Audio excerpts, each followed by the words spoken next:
નમસ્કાર મિત્રો, દેશ અને દુનિયાના સુપરફાસ્ટ સમાચારમાં તમારું સ્વાગત છે। એક કાળો દિવસ અમદાવાદ હજુ ભૂલ્યો નથી। અમદાવાદના મેઘાણીનગર વિસ્તારમાં થયેલી પ્લેન ક્રેશની ઘટનાને ભલે 2 મહિનાનો સમય વીતી ગયો છે, પરંતુ લોકોના મનમાં એ દિવસનો ડર અને દુઃખ આજે પણ તાજા છે।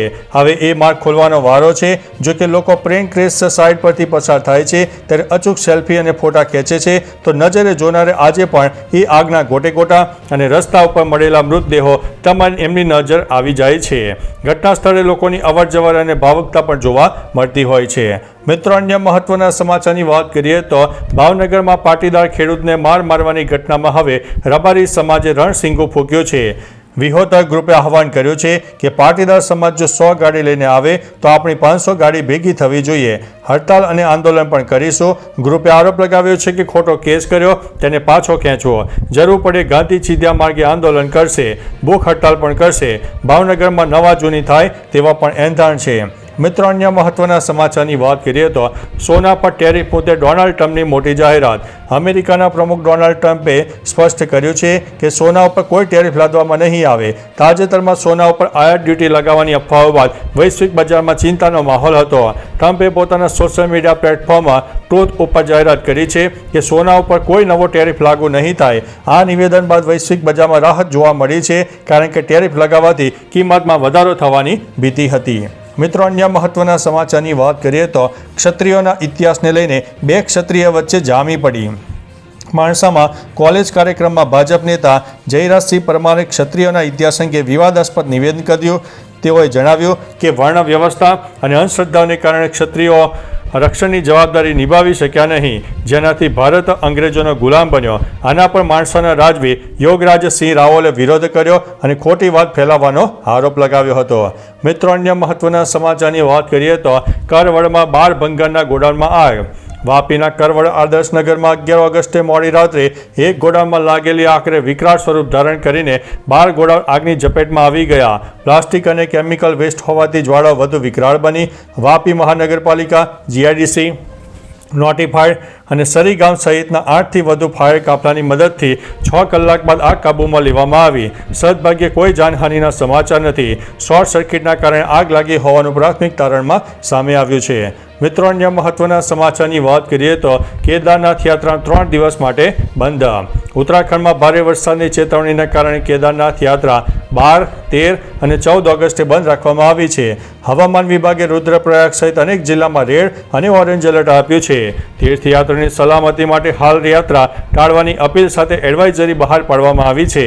જિલ્લા વહીવટી તંત્રને હાઈ એલર્ટ ઉપર રાખવામાં આવ્યું છે અને સુરક્ષાની સઘન વ્યવસ્થા કરવામાં આવી છે।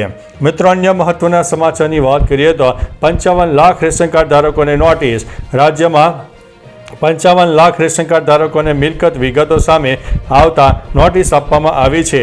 વાત એમ છે કે 55 લાખ રેશન કાર્ડ ધારકો ઇન્કમટેક્સ મર્યાદાની બહાર હોવા છતાં રેશન કાર્ડ ઉપર અનાજ લેતા હતા। રેશન કાર્ડ ધારકોને 2 નોટિસ આપવામાં આવશે। પ્રથમ નોટિસ બાદ જવાબ માટે બીજી તક અપાશે। બીજી નોટિસમાં જવાબ રજૂ ન થાય તો કાર્ડને કન્વર્ટ થશે। અંતિમ જવાબ બાદ સમીક્ષા કરીને નિર્ણય લેવામાં આવશે। મિત્રો, અન્ય મહત્વના સમાચારની વાત કરીએ તો કાર ખરીદતાની સાથે ખેલાડીને મળી છે નોટિસ। ભારતીય ફાસ્ટ બોલર આકાશદીપસિંહે ઇંગ્લેન્ડ પ્રવાસ બાદ રક્ષાબંધનના દિવસે લખનૌમાં કાળી ફોર્ચ્યુનર ખરીદી, પરંતુ રજિસ્ટ્રેશનની અધૂરી પ્રક્રિયાના કારણે યુપી ટ્રાન્સપોર્ટ ડિપાર્ટમેન્ટે આકાશદીપ અને ડીલરને કેન્દ્રીય મોટરયાન નિયમાવલી હેઠળ નોટિસ ફટકારી છે। ગાડીનો ફેન્સી નંબર મેળવ્યા છતાં રોડ ટેક્સ ચૂકવણી અને રજિસ્ટ્રેશન પૂર્ણ નહોતું। રજિસ્ટ્રેશન વિના ગાડી ચલાવવા બદલ મેમો ફટકારાયો અને ગાડી જપ્ત થવાની ચેતવણી પણ અપાઈ છે। મિત્રો, અન્ય મહત્વના સમાચારની વાત કરીએ તો 35 વર્ષ જૂના કેસમાં 8 આતંકવાદીઓના ઠેકાણા ઉપર રેડ કરવામાં આવી છે।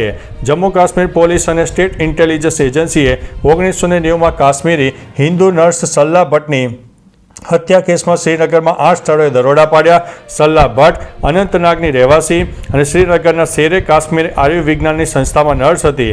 એપ્રિલ 1990માં JKLFના આતંકવાદીઓ તેનું અપહરણ કરીને સામૂહિક દુષ્કર્મ બાદ હત્યા કરી। મૃતદેહ રસ્તા પર ફેંક્યો હતો। 35 વર્ષ બાદ કેસની તપાસ ચાલુ થઈ છે। મિત્રો, અન્ય મહત્વના સમાચારની વાત કરીએ તો ચંબા અને પઠાણકોટનો સંપર્ક તૂટ્યો। હિમાચલ પ્રદેશમાં સતત વરસાદથી જનજીવન ખોરવાઈ ગયું છે। મંગળવારે સવારે ચંબા અને પઠાણકોટ નેશનલ હાઈવે પર દુનેરા પાસે ભૂસ્ખલન થયું હતું, જેના કારણે હાઈવેનો મોટો ભાગ ધસી પડ્યો. હાઈવે ઉપર ટ્રાફિક સંપૂર્ણ બંધ થયો અને ચંપાનો પઠાણકોટ સાથેનો સંપર્ક તૂટ્યો. બંને તરફ વાહનોની લાંબી લાઈનો લાગી છે, જ્યારે સેંકડો યાત્રીઓ ફસાઈ ગયા છે. માર્ગ બંધ થતાં દૂધ, બ્રેડ, ઈંડા અને શાકભાજી જેવી આવશ્યક વસ્તુઓની સપ્લાય પણ અટકી ગઈ છે. મિત્રો, અન્ય મહત્વના સમાચારની વાત કરીએ તો પાલનપુરમાં બબીતા અને જેઠાલાલનો વટ જોવા મળ્યો. પાલનપુરના એક જ્વેલર્સના ઓપનિંગની હાજરી આપવા માટે તારક મહેતા કા ઉલ્ટા ચશ્માના ફેમસ પાત્ર જેઠાલાલ એટલે કે દિલીપ જોશી અને બબીતાજી એટલે કે મુનમુન દત્તા આવ્યા હતા. પાલનપુર વાસીઓ આ કલાકારોને નિહાળવા પહોંચ્યા હતા. અહીં બબીતાએ કાલી ગેલી ભાષામાં સૌ ચાહકોને આવકાર્યા હતા. તેમણે કેમ છો પાલનપુરથી બોલવાની શરૂઆત કરી હતી. ભીડને ઇશારો કરતા કહ્યું કે ઓ બેન, શાંતિથી બેસો. હા, હવે તેનો વિડીયો સામે આવી રહ્યો છે. તો ચાલો મિત્રો, ફરીથી દેશ અને દુનિયાના સુપરફાસ્ટ સમાચાર લઈને મળતા રહીશું. ત્યાં સુધી અમને રજા આપશો. નમસ્તે.